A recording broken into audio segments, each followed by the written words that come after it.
Buenas, ¿cómo va a todas y a todos? Espero que todo bien.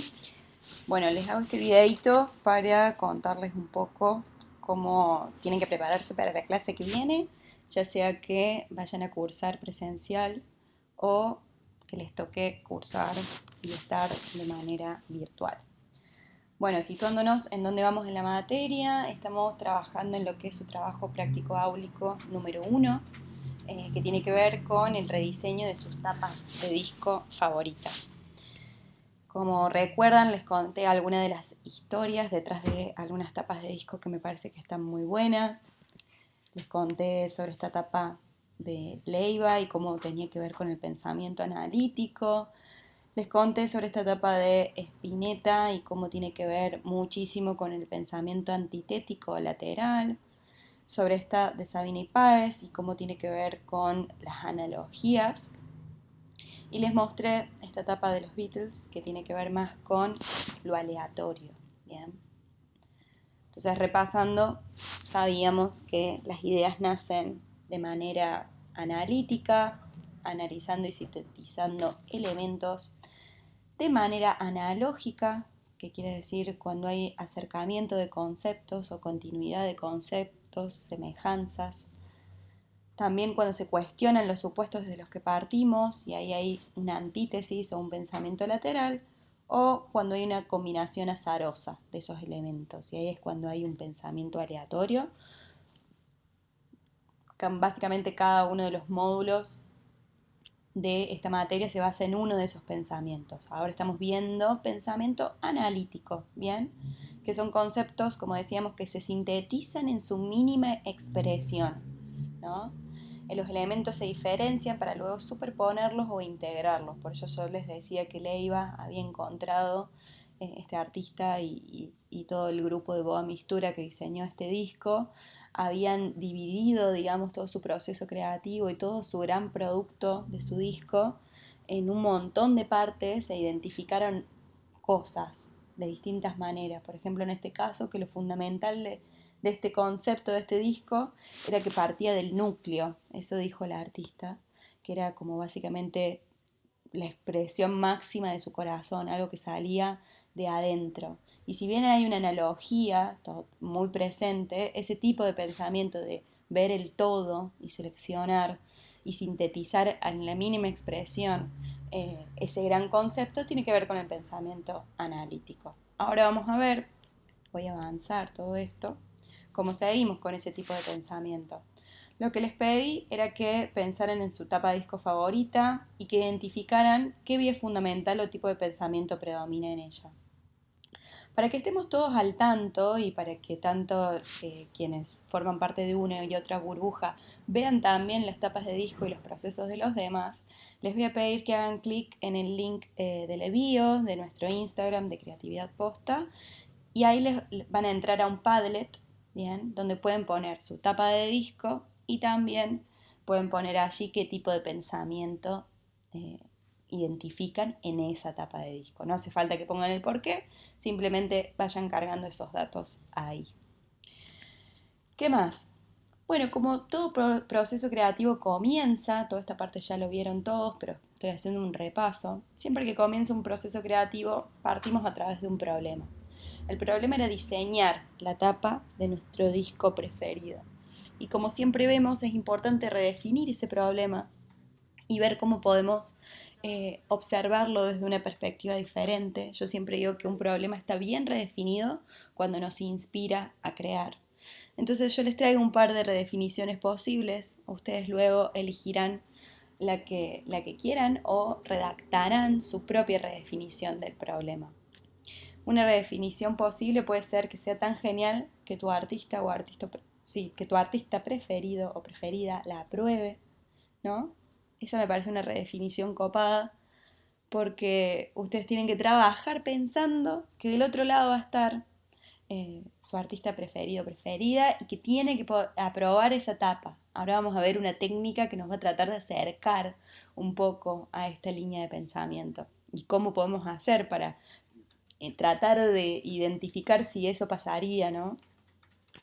Otra redefinición posible puede ser que sea tan buena que alguien quiera tatuársela. ¿Cuántas tapas de disco conocemos, ¿no? Que son icónicas, ¿no? Y que las personas terminan, bueno, queriendo tatuarse el logo de la banda o incluso la tapa en sí misma, me parece como una redefinición bien inspiradora.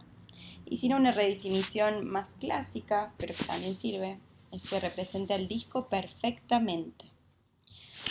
Para empezar a trabajar, una vez que ya tenemos estas redefiniciones, vamos a usar dos técnicas dentro del pensamiento analítico. La primera, y que fue la que usamos en la clase pasada con los chicos que asistieron presencialmente, es la lista de atributos. Bien, pueden leer sobre la lista de atributos, es la lectura, si mal no me equivoco, número 3 del módulo 1 de Canva. Se las voy a explicar un poquito. Básicamente esta técnica fue creada por Crawford en el 54, ¿bien? En 1954. Está bueno siempre entender cuándo fueron creadas las técnicas, por quién y para qué fin, con el objetivo de poderlas hackear un poco y modificar si es que eso nos va a ayudar a aplicarlas a nuestro propio propósito. Por ejemplo, en este caso, Crawford la inventó para generar nuevos productos, ¿bien? O para mejorar servicios o productos ya existentes. O sea que viene mucho desde el diseño industrial, ¿no? Mucho más que desde el diseño gráfico o desde lo publicitario, ¿bien? La idea general de esta técnica es que cada vez que damos un paso lo hacemos cambiando un atributo o cualidad de algo, o si no, aplicando la misma cualidad o atributo a alguna otra cosa. Van a ver en la lectura de Canva que se explica cómo esta técnica, por ejemplo, sirvió para mejorar productos, para mejorar sillas, para entender cuáles eran los atributos detrás de una silla y no solamente pensar en sus condiciones físicas, en sus cualidades físicas.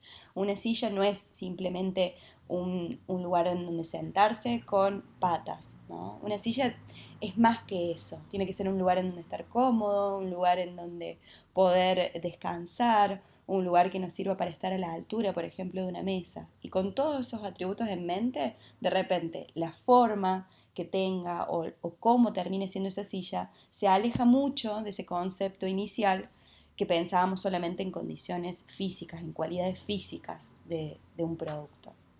Ahora, ¿cómo aplicamos esto a nuestro trabajo práctico? Bueno, vamos a ver el paso a paso. Primero van a tener que elegir el producto sobre el cual trabajar. En nuestro caso, qué tapa de disco van a elegir. Y yo, para presentarles un poco un ejemplo, elegí Artaud de Spinetta, de Pescado Rabioso. Perdón. Que ya les conté bastante de este disco. Una vez que eligieron la tapa de disco con la que van a trabajar, tienen que identificar sus componentes físicos. Bien, en nuestro caso va a ser su materialidad, sus elementos, su morfología, su gama cromática. Por ejemplo, yo identifiqué que hay un degradé verde y amarillo, ¿no? Que nace desde el centro hacia los costados. Hay una foto de Artaud, de este poeta viejo, y del otro lado está joven, una foto bien chiquitita. Este disco tiene una forma bastante amorfa, pero que a mí me gusta decir que es como casi que una estrella, aunque en realidad es bastante amorfa.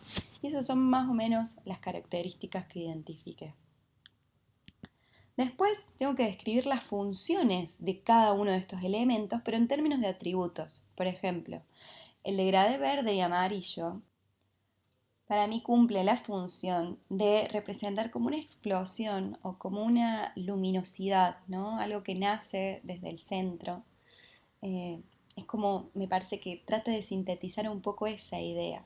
Esto es súper personal, esta parte, acá tienen que volcar toda su creatividad y no hay una sola respuesta correcta. Pueden hacer este ejercicio tantas veces como puedan, como quieran, para intentar llegar a caminos diferentes, pero para mí remite un poco a esta idea. Después la foto de Artaud viejo y joven detrás, me parece que tiene que ver con un homenaje, ¿no? Con un aporte a la cultura. Básicamente esta banda nos quiso decir, bueno, si no conoces a este poeta, es importante que lo investigues porque básicamente toda mi obra remite a este poeta que fue Artaud.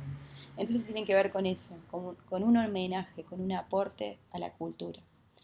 Por otro lado, la forma de estrella o esta forma un poco amorfa, básicamente es una disrupción. Bien, lo que buscaron fue hacer ruido, fue un poco molestar, fue cuestionar el status quo, que todas las tapas de disco eran cuadradas, y eso que estuvimos hablando mucho en las anteriores clases. Entonces va por ahí. Después lo que voy a hacer va a ser un análisis de estos atributos, el paso número 4, con la finalidad de decidir cuáles son esenciales y cuáles de estos atributos son accesorios. ¿Bien? En mi caso, el más importante, me parece que el atributo fundamental es el de la disrupción, el de hacer ruido, el de molestar. Entonces lo voy a seleccionar como el atributo esencial. ¿Por qué? Porque básicamente sin este punto fundamental el disco pierde su mayor identidad, su rasgo más característico. Voy a seleccionarlo entonces como el atributo esencial. Después, como el paso 6 nos dice que tengo que identificar y seleccionar de los atributos esenciales cuáles son susceptibles a ser mejorados. Bien, algunos puede que los consideremos como definitivamente buenos, mientras que otros pensemos que son claramente mejorables, dice la teoría. La atención se va a centrar en aquello que podemos mejorar. Bien, voy a estudiar todas las posibles modificaciones de estos atributos de manera que resulte una mejora del producto. La mejora puede suponer cambiar un atributo, por ejemplo, por otro. Acá estos últimos pasos de la técnica me parece que está bueno hackearlos un poco, porque no es que nosotros básicamente estamos trabajando sobre un producto funcional, como puede ser el caso de una silla o casos más de diseño industrial, sino que la técnica termina diciéndonos cuáles son los atributos que inspiraron esa tapa de disco. Y podemos decir que nuestro brief está listo, ¿bien? Lo que tengo que hacer es hacer una tapa de disco que represente, en primer lugar, una disrupción, que haga ruido, que moleste, y también que tenga algo de luminosidad, de explosión, y que también tenga algo de homenaje o aporte a la cultura. Como no tengo a mi artista preferido para que me pase un brief, ¿bien? Para que me diga qué espera de esa tapa de disco, pero sí tengo qué fue lo que fue aprobado por ese artista, ¿no? Que en este caso fueron todos estos atributos. Bien, entonces voy a empezar a trabajar a través de esto. Termino mi lista de atributos y ya sé por qué lado, qué es lo que tengo que expresar en esa etapa. Bien, lo que les voy a pedir es que en ese mismo Padlet que trabajamos, completen debajo del disco que subieron esta lista de atributos. Bien, ¿cuáles fueron los atributos, la cantidad que hayan identificado, que les quedaron luego de haber pasado, digamos, después de haber trabajado sobre esta técnica llamada lista de atributos? Una vez que lo completen en el Padlet, vamos a avanzar. La clase que viene vamos a ver esta otra técnica del pensamiento analítico, que es checklist o Scamper, también es conocida así. Es la lectura 4 del módulo 1 que les voy a pedir que traigan leída porque la vamos a aplicar. Pero la vamos a aplicar sobre 3 bocetos que deben traer listos. Bien. También necesito que los dejen listos en el Padlet y que los suban allí. Bien. Pueden armar si quieren un PDF o de la manera que les resulte más práctico para que los veamos todos juntos y lo podamos debatir en clase. Pero recuerden, una vez que tienen lista su lista de atributos, van a trabajar en 3 posibles bocetos. Estos bocetos no tienen que estar listos en sí, son bocetos, pero sí se tiene que poder ver cuál es el concepto y cuáles son las 3 ideas diferentes. Trabajamos sobre un mismo concepto, que por ejemplo, si yo hiciera el ejercicio, en mi caso voy a trabajar sobre todo este gran concepto, hacer un disco que haga ruido, hacer un disco que moleste, una tapa de disco, perdón, pero que también represente todo lo que el artista quiso representar. Ese es mi concepto y voy a tratar de bajarlo en 3 ideas diferentes. Para este boceto pueden hacer algo, digamos, gráfico en un papel y sacarle una foto y subirlo al Padlet, pueden hacer algo en la compu ya, pueden traer referencias, pero me gustaría ver eso, un buen concepto y 3 ideas diferentes. Recuerden traer leída esta técnica y nos vemos la clase que viene.